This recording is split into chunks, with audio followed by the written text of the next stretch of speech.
하나님의 말씀 히브리서 7장 1절 2절 말씀을 공독해 드리겠습니다.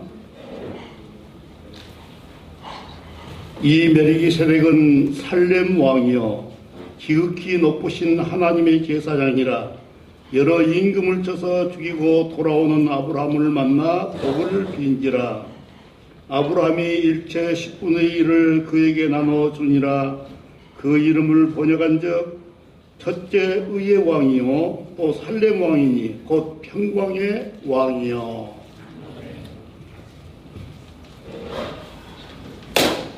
루터대학교 총장이신 전 총장이신 김해철 목사님, 살렘 왕과 인류의 평안한 제목을 말씀하셨습니다. 오늘 충북 지역에 많은 비가 온다고 하는데 우중에도 불구하고 이렇게 나오신 여러분 반갑습니다.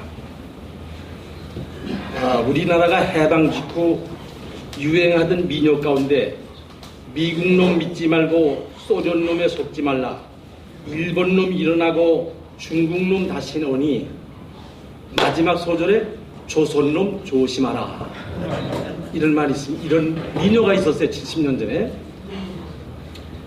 70여 년 이민년대 70년이 지난 오늘날에도 우리는 지정학적으로 그 민요 내용 그대로 김정은은 핵과 미사일로 우리에게 협박하고 일본은 화이트리스트에서 우리를 제외해서 경제적으로 압박을 주고 중국과 러시아는 우리 비행구역 안전지대에서 휘젓고 다니는 판에 미국은 언제 빠져나갈지 모를 이런 위기를 맞고 있습니다.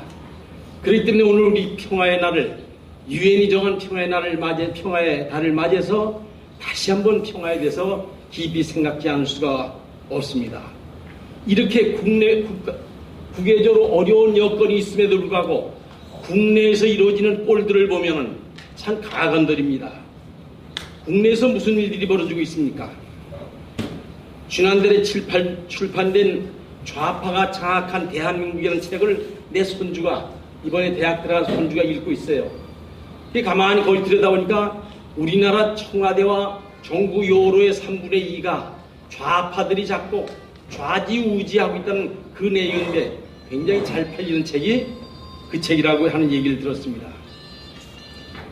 여러 해 전 동국대학에 강정규 교수란 자는 통일대전에 미국이 개입지 않았다면 전쟁은 한 달 만에 끝났을 것이고 남북 간의 전상자는 10,000명 정도 끝나고 통일이 됐을 거라고 이렇게 그런 얘기를 했습니다.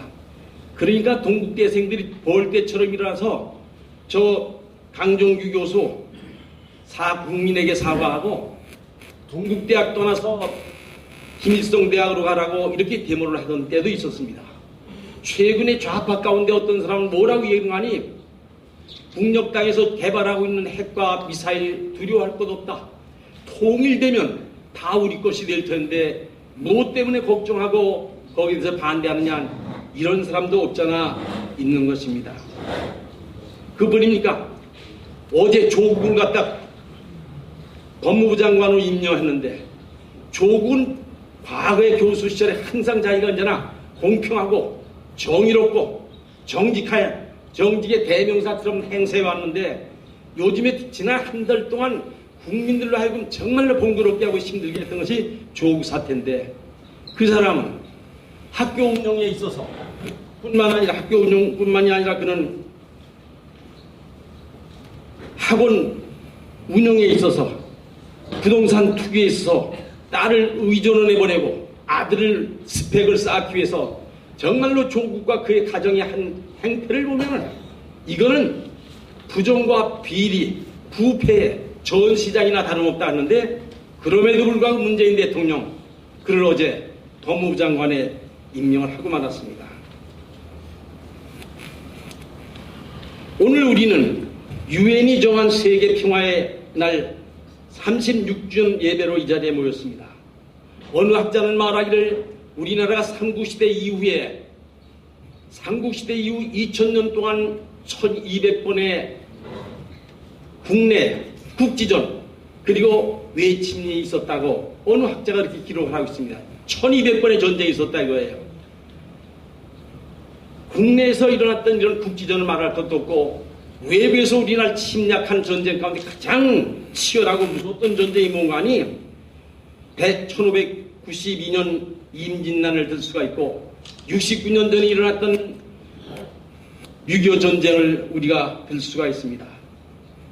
임진난이 일어나기 전 대마도가 한때 우리나라에 조공을 바치던 때가 있었는데 대마도의 영주가 우리나라 조선 정부에다 일본이 조선을 침공할 이런 기미가 있으니 여기에 대비하라고 몇 번이나 거듭거듭 대마도 영주가 조선 정부에 이렇게 연락한 때가 있었습니다. 당시에 홍길동전을 쓴 허진을 비롯해서 뜻있는 학자 가운데 10만 대군을 양성하자는 이러한 제안도 했었습니다. 그러니까 조정에서 마침내 뭐를 한 거 아니 조정에서는 일본에다가 통신사를 보내게 됐습니다. 정사에 황률기를 보내고 부사에 김성희를 보내가지고 저들이 다녀와서 보고를 하는데 아주 가관이었어요. 대표 단장으로 갔던 사람 뭐라는 거 아니 일본 도초를 다녀보니까 일본 여기서 전쟁 준비를 하고 있으니 분명하니까 우리가 일본의 침공을 위해서 대비해야 한다고 이렇게 경고를 했는데 부단장으로 갔던 김성희라는 자는 뭐라고 인간이 일본 도초를 가더라도 태평성대를 이루고 있는데 무슨 전쟁 대비냐고 이렇게 얘기를 했습니다. 그런데 이 김성희라는 자는 그 당시 동인, 서인, 남인, 북인, 노론, 소론 해가지고 하관을 정쟁으로 말미암아 나라가 파탄할 위기에 있을 때 그는 동인이었고 동인이 김성일의 말을 들어가지고 무반비 상태로 있었습니다. 그러다가 마침내 1592년 일본의 도요토미 히데요시라는 통치자가 오니치 유키나카라고 하는 소소 행장을 지켜가지고 20만 대군을 조선에 보내게 된 겁니다. 그걸 갖다 임진난이라고 얘기하는 겁니다. 저들이 일본에서 대마도에서 부산까지 들어온 겁니다. 부산에 침공을 했는데 그것이 중앙정부 조선 한성이 있는 왕실에게 알려진 건 3일 후에 알려졌대. 전쟁이라니 3일 후에 알려졌다는 거예요. 얼마나 당신 물론 당신 그 말을 타고 달려가면서 계속 전달하던 그런 시대라 그랬지만 3일 만에 전쟁, 3일 만에 이것이 알려졌다는 거예요. 그리고 나서 선조가 한성까지 치밀고 오니까 선조가 너무도 겁이 나니까 왕궁을 버리고 백성을 버리고 야반 노주에서 개성으로 평양으로 의주로 도망간 겁니다. 성난 국민들이 민중들이 일어나지고 나라의 임금이라는 것이 저살겠다고 백성을 버리고 가는 것이 나라의 임금이냐고 해서 왕궁에다 불을 지른 겁니다. 그것만이 아니에요. 허둥대던 조선 조정에서는 무엇을 한 거 아니 급하니까 그동안 있던 군대 외에 임진왜란에 대비하기 위해서 군대를 모집하는데 수백 명밖에 모이질 않았다는 겁니다. 수백 명의 군대밖에 모이질 않은 거예요.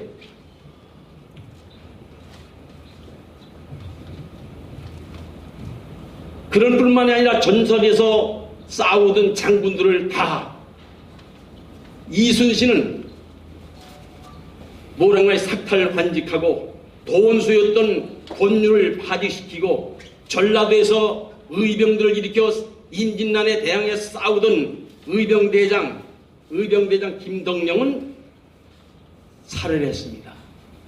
나라 꼴이 말이 아니었어요.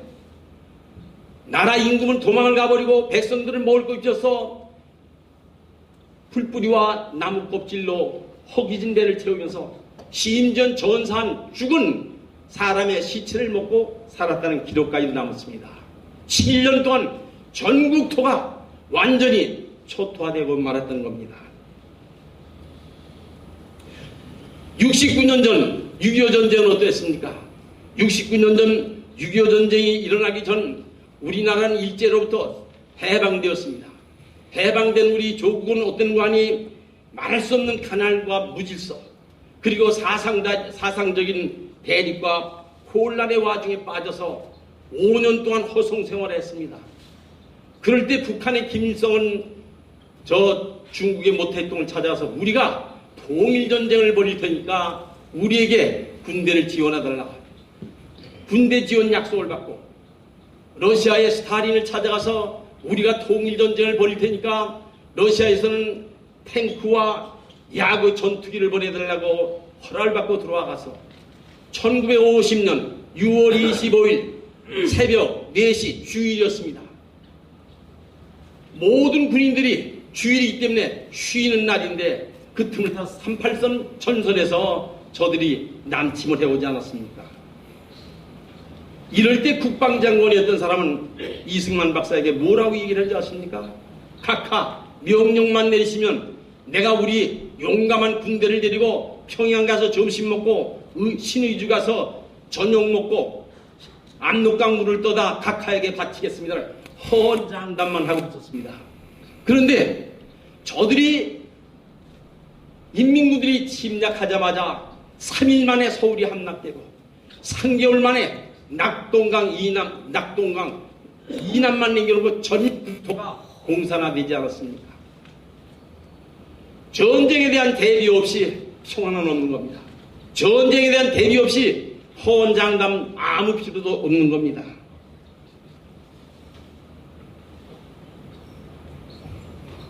그 이후 6.25 전쟁은 어느 정도의 우리에게 피해를 가져왔습니까?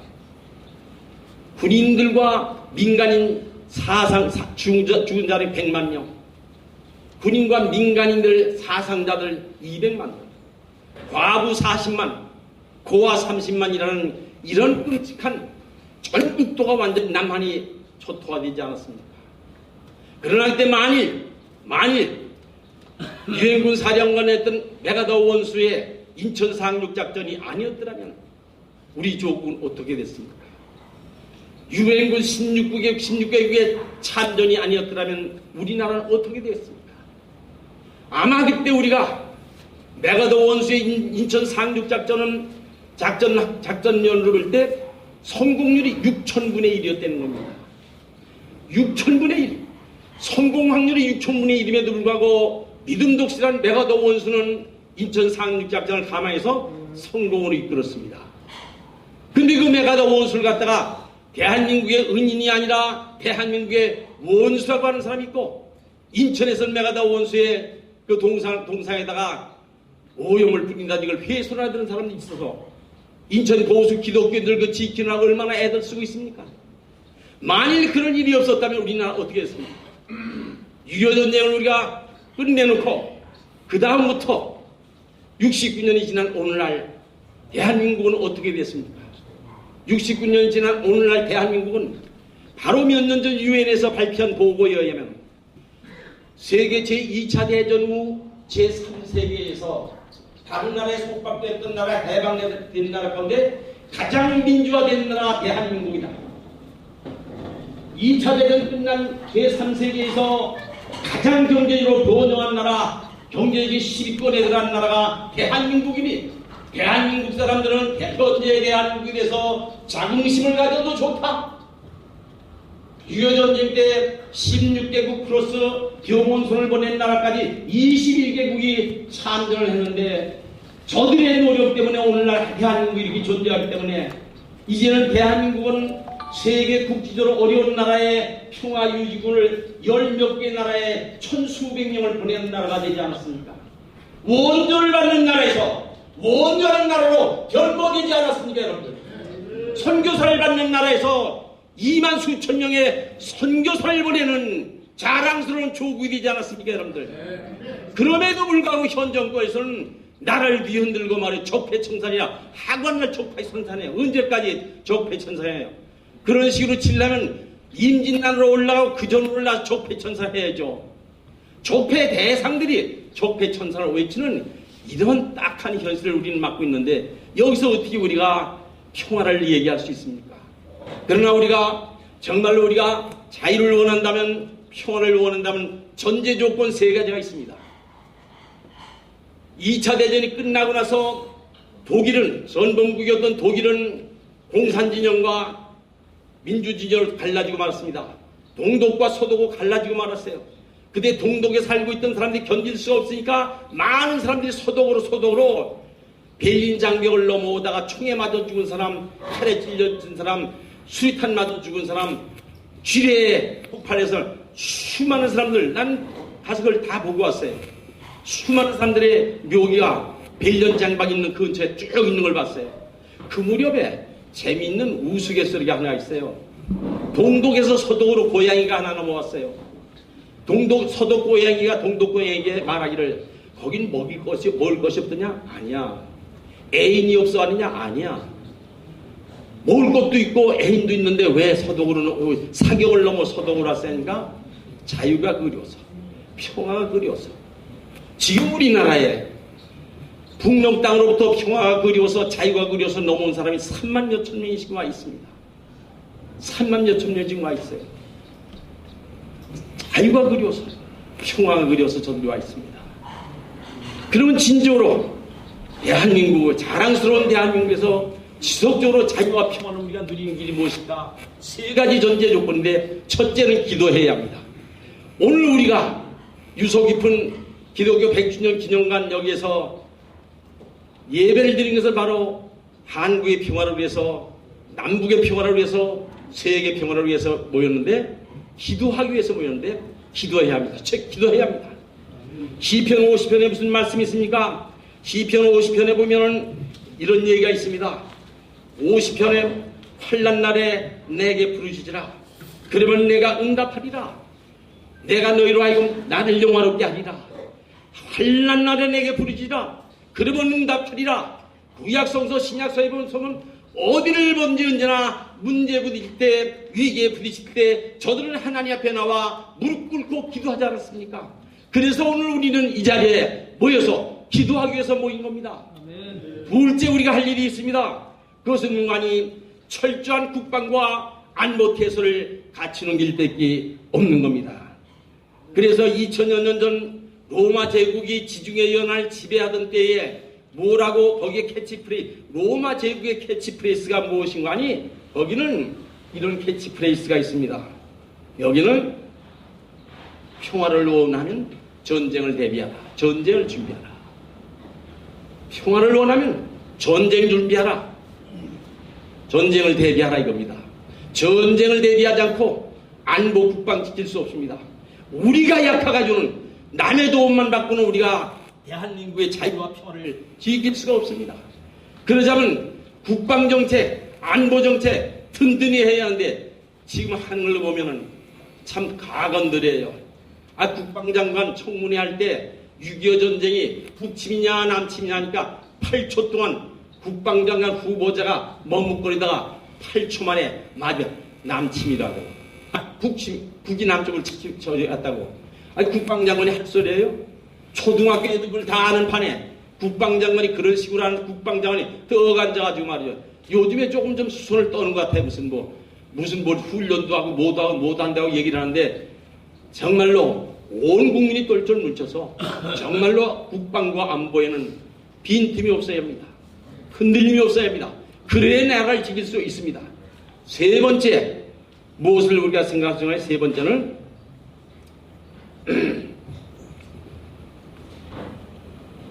셋째는 진정한 평화는 어디서 올까? 진정한 평화는 어디서 올까? 여기에 대해서 잠깐만 생각하겠습니다. 창세기 14장 18절에 보면 살렘 왕이라는 얘기가 나옵니다. 살렘 왕은 뭐냐? 평화의 왕이다. 의의 왕이다. 오늘 또 히브리서 7장 1절부터 3절까지 보면 세 가지를 얘기합니다. 살렘 왕은 누구냐? 의의 왕이요 살렘 왕이니 곧 평강의 왕이다. 이 살렘이라고 하는 것이 평화라는 말입니다. 샬롬이라는 말과 살렘이라는 말과 연결되는 어구입니다. 이스라엘에 가면 샬롬 아침 저녁 인사가 평화입니다. 평강입니다. 우리나라도 너무나도 전쟁이 많아서 아침 저녁 인사가 편안히 주무셨습니까? 왜 같은 말에 평안히 주무셨습니까? 밤새 안녕하셨습니까? 그런데 평화가 어디서 온 거 아니? 살렘에서 온다고 얘기를 했습니다. 살렘이 뭐냐? 예루살렘. 현재는 예루살렘이지만 옛날엔 살렘이라고 불렀습니다. 예루라는 말은 또 무슨 말이냐? 갖다 놓는다. 그러면 예루살렘이라는 말이 뭐예요?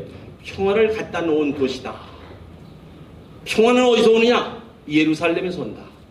그 말의 뜻이 뭐냐? 살렘왕 멜기세덱은 예수 그리스도의 그림자라고 말합니다. 그림자.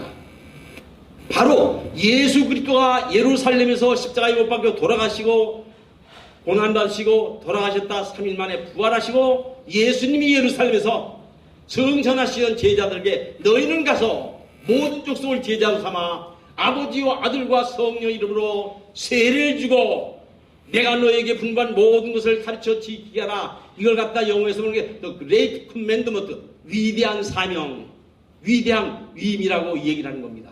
예루살렘에서부터 시작했다 이거예요. 따라서 예루살렘은 평화를 가져오는 근본 도시인데 예수님이 마태복음 5장 9절에서 화평케 하는 자는 복인다니 저희가 하나님의 아들이라 일컬음을 받는다.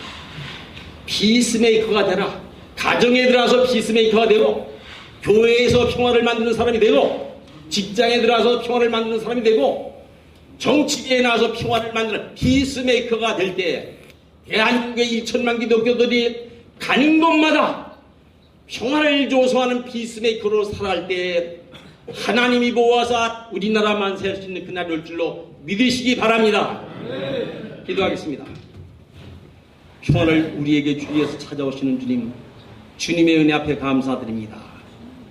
평화를 사모하고 평화를 도모하기 위해서 이 자리에 모인 사랑하는 남녀종들 모두에게 은총과 자비를 베풀어 주시사 이 시간 이후부터 저희들로 하여금 평화를 만드는 사도들로 태어나게 하여 주시옵소서. 저희들이 가정에 들어가서 평화, 가정 천국 이루게 하시고 교회에 가서 교회 천국 이루게 하시고 저희들이 간 곳마다 방방곡곡에 평화의 사도들로 희생하며 살아가는 귀한 일꾼들로 변모된 역사 나타나게 하여 주시옵소서. 우리 주 예수 그리스도 이름을 의지하여 기도합나이다. 아멘.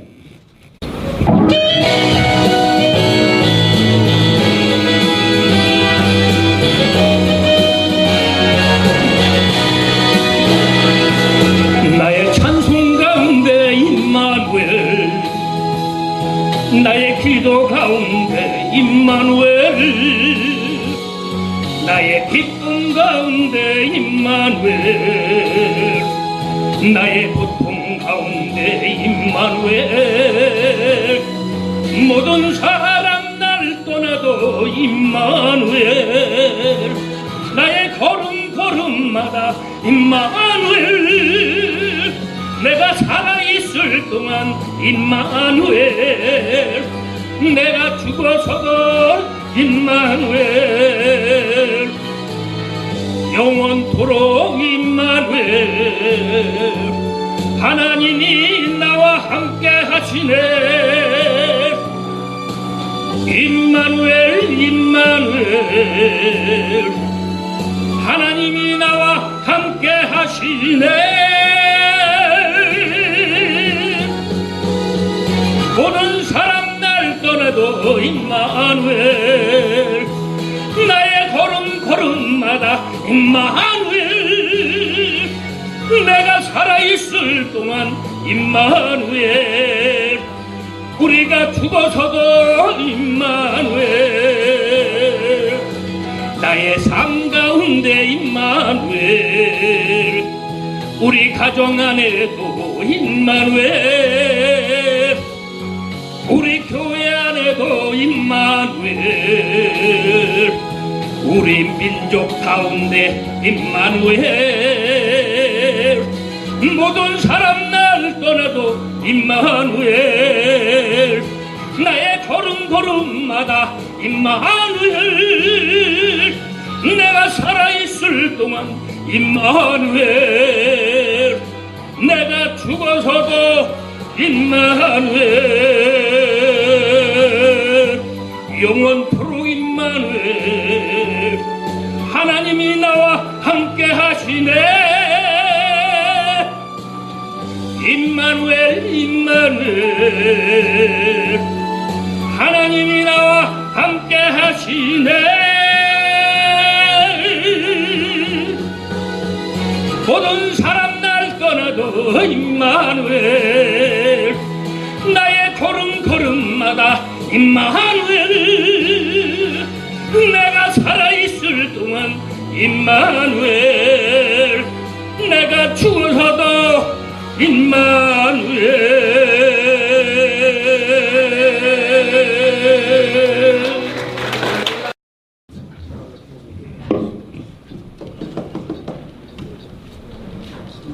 오늘이 뜻깊은 세계평화의 날 38주년을 기념해서 이 귀한 시간 축사를 맡겨주신 한국기독교지도자협의회 회원 여러분과 또 회장 되시는 신신문 목사님께 먼저 깊은 감사의 말씀을 드립니다. 전 세계의 전쟁 종식과 폭력을 중단하고자 노력해온 수많은 세계 지도자들과 또 함께 희생과 수고를 아끼지 않은 세계인들에게도 감사의 마음을 전하고자 합니다. 1986년 이후에 크고 작은 전쟁이나 내란이 일어난 곳이 전 세계에서 23곳이나 됩니다. 2018년 한 해 동안만 17개국에서 13만 5천 명 정도가 전쟁으로 사망했습니다. 또 우리 대한민국은 분단된 지 66년이 지나도록 아직도 전쟁의 위험이 생존하고 있는 사회이기도 합니다. 어떤 일이든지 시작하는 것보다 지속하는 것이 더 어려운 법인데 한국기독교 지도자협의회에서 오늘까지 세계 평화의 날 기도회를 지속할 수 있도록 인도하여 주신 하나님께 먼저 영광을 돌립니다. 또한 이 기도회를 위해서 묵묵히 섬겨오신 신신무 회장님을 비롯한 관계자분들께도 존경의 마음을 전합니다. 비록 지금도 전 세계가 전쟁의 고통으로 신음하고 있지만 실망하지 말고 우리는 평화를 위한 기도에 더욱 힘써야 할 것입니다. 저가 땅끝까지 전쟁을 쉬게 하시며 활을 꺾고 창을 끊으며 수레를 불사르시는도다 라는 시편 46편 9절의 말씀과 또 여호와의 구원하심이 칼과 창에 있지 아니함을 이 무리로 알게 하리라. 전쟁은 여호와께 속한 것인즉 그가 너희를 우리 손에 붙이시리라 라는 사무엘상 17장 47절의 말씀을 주전하며 더욱더 대한민국과 전 세계의 평화를 위해 기도하는 한국 기독교 지도자협의회가 될 수 있기를 진심으로 축원드립니다. 또 이 뜻깊은 자리에 참석하신 많은 지도자 여러분들이 사역이 주님의 생명으로 그리고 주님의 사랑으로 주님의 영성으로 가득 채워지시기를 바라면서 이에 축사를 가름하겠습니다. 감사합니다.